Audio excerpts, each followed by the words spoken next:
a few things that people can do to make sure that they're creating that team environment at home. Yeah. Well, I think about, it's firstly, it's sort of getting them on board in your team. It's make it everyone's journey. So this is always very, very important to you. And I don't necessarily believe in it's great if there's interest to do this sort of athlete conversion therapy type thing. But there's more than that.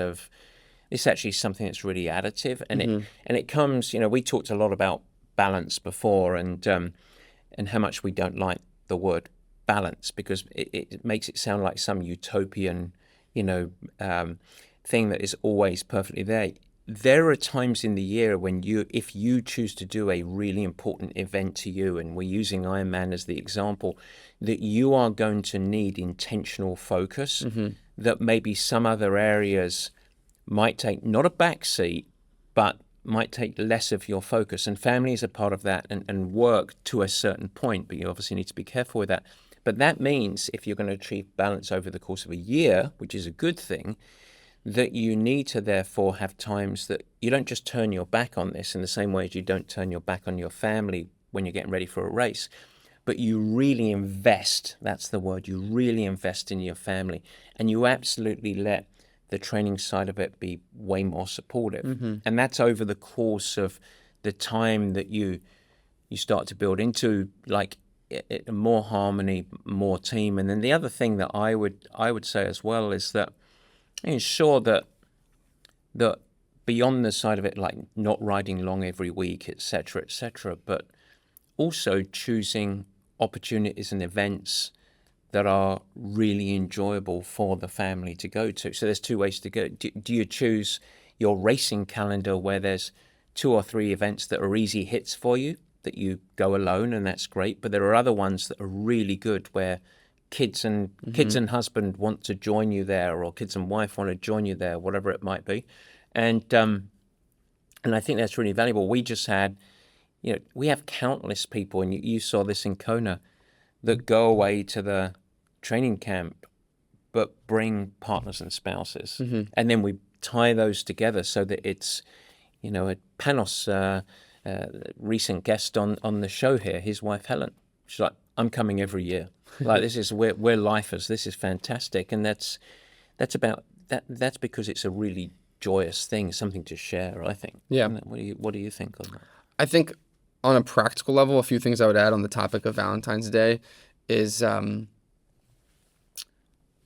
one, as you said, sharing with your partner. So find, and we talk about the soul-filling workouts and the easier workouts and the times that you're not hammering intervals on the run or on the bike. Find opportunities based on where you are in the season to share activity with people that are important to you. Yeah, and it doesn't have to be working out together, but communicate with your schedule if your life permits with your partner. Hey, I'm planning on going to the gym X days this week. Maybe you can go to the gym together and do your own workout. Or I'm planning on going for a run this weekend on Sunday. Maybe we should go to the park with the kids and I'll finish my run, and then you can run and I'll be with the kids in the park. So communication about how you can actually share in activity. And then I think to tie it together with all the supporting habits is don't double down on your supporting habits in a vacuum. If you're working on nutrition and you're working with a company like Fuelin and you need to prepare some food, think about your family. Yeah. Think about, how can I use my pursuit of trying to improve my nutrition to actually make it easier for my family to eat healthier and fuel better for their life. And maybe it's asking your partner what they want to eat for the week as you're meal prepping, and add in some food for them and prep some food for them, and just do little things that show that you're not just thinking about yourself and that you're thinking about how they're playing into your performance journey. I think that's really important. I think that I can sum that up with, don't become a weirdo within your own family. Yeah. It's like, hang on, there's all these powders and supplements, and no, I can't eat that, and I can't go out to dinner. Ben, a guy that's been on this show, and very busy.